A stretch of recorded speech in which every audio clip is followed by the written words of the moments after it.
The new Red Sonja movie. I'm shocked. It's not what I expected it to be.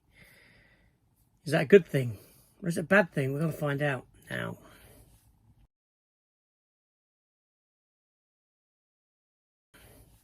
Hello everyone and welcome back to the channel and my talk about the new Red Sonja film that I have seen.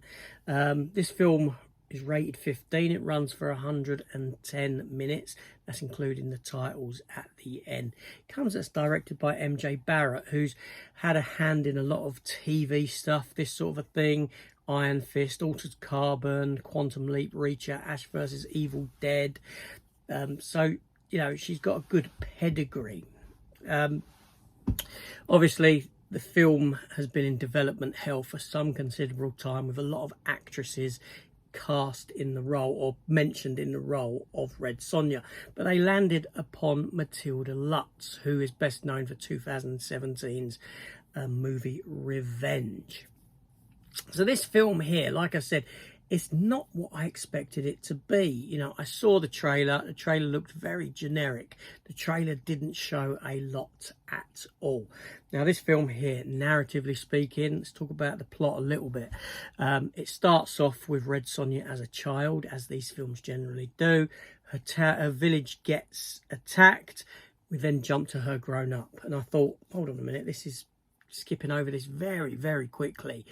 But this stuff comes back into play as the film progresses through dream sequences. When Sonja's asleep or unconscious, you know, she has these moments and it fills in that kind of backstory there.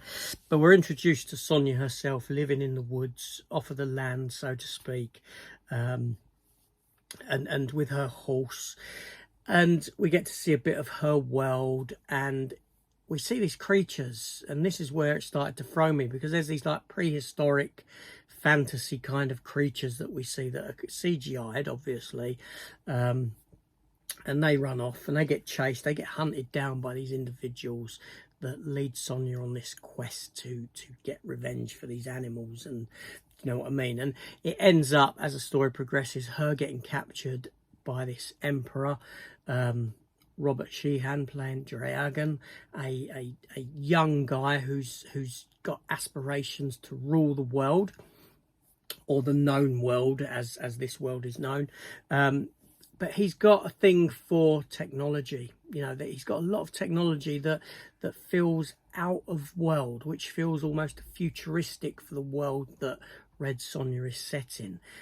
He's got an obsession with holy books, with gods, with, you know, knowledge and all this sort of a thing, to get himself above other people as a ruler. Sonja's captured and brought into his place, where she's trained in the dungeons of where he lives, of his castle, whatever you want to call it. And then she's put to fight in the arena, like gladiatorial fights with all these other individuals.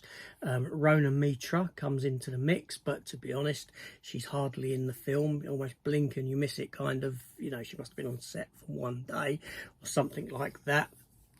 Sonja ends up leading an uprising of these individuals, escaping, being hunted down by the emperor and his men, this sort of a thing. And you know, it all comes to a head and all this sort of a stuff.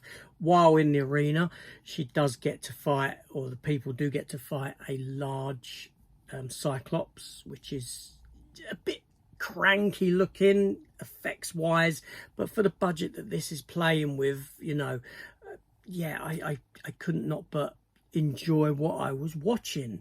You know, I thought that Matilda Lutz was very good in the role of Red Sonja. She was. I'd love to see more of her. Robert Sheehan as Draga, he was good. At first he was a bit, you know, but as the story progressed, as we got to know his backstory and the linkage that he had to Sonja, or has to Sonja, and this sort of a stuff, and as we get to the end of the film, you know, he's got a great character arc going through, which is fantastic to see. He's got a sidekick played by Wallace Day, Anicia her name is. She's almost like the witch of the piece, in that she's white haired, she wears white clothes, and she hears voices of spirits and this sort of a thing. But she's got aspirations of her own to join him ruling at his side. but he just uses everyone around him. Now, the biggest complaint I have about this film, and it's not to do with the budget, because the budget is quite small, but again, I'm surprised with what they've done, because some of the sets are fantastic. The set designs are really good. The costumes are really good. Sonja's costume is great. She does get to wear the comic accurate, just little, loinclothy, metallic loinclothy thing, and bikini top type of thing at one point in it. Obviously then she gets the armor and that sort of stuff, but they do that. It gives you that sort of Lord of the Ring vibes, but on a smaller scale, with some of the, sort of what looks like the castle scape and all this sort of a thing that you see. But like I said, my biggest complaint about it is that it tries to do too much in the time frame that it has. Sonja gets into this arena, into this place, where these barbarians fight, and it seems like she's not there for hardly any time at all, and gets everyone behind her, and nothing's ever happened. She's only been there 5 minutes. It's that kind of rushed storytelling to get through without the sense of time passing, her building up a rapport with those in there and that sort of stuff. Do you know what I mean? It feels like she has one fight. She goes to the armourer, and she wants the metal sword and the armour, and he gives her a wooden sword, and she wins one fight. She has one fight, wins. That's all you see her, and then she's getting the armour and that sort of thing, like she's been there for some time. So I felt that the scope of the story probably could have been 2 films in a sense in there somewhere. Red Sonja herself, she grows into the character, which is great storytelling again, and Matilda Lutz is very good in this role. I did like her as Red Sonja, I really did. She grows throughout, and it's probably about 20 minutes from the end where she sort of becomes the she-devil with a sword, if that makes sense, if you know what I'm talking about. Even though she's Red Sonja before that, something happens that then makes her fully Red Sonja. Do you know what, right?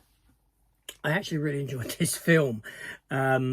It's right up my street. It's a film of old. It's, you don't get movies like this. It almost feels like a big budget Xena with the prehistoric animals, with the Cyclops, with giant scorpion that you only see for seconds, not for long. It does feel like a big budget Xena, but it feels like a film that the likes of which we don't get anymore. They don't make this sort of a film anymore. It does set up a sequel of sorts as well. There is an after credits moment, but it's before the end credits, but it feels like it should have been within. But yeah, so I had fun with this film. I mean, I'm not saying it's a great film, I'm not saying it's going to win any awards or anything like that, but I enjoyed myself with this movie. With the budget that it had, it which is pretty small, it done good. It done really good for what it gave us. So yeah, I thoroughly had a good time with it, and I think it's wishful thinking that there will be a sequel, but we can dream.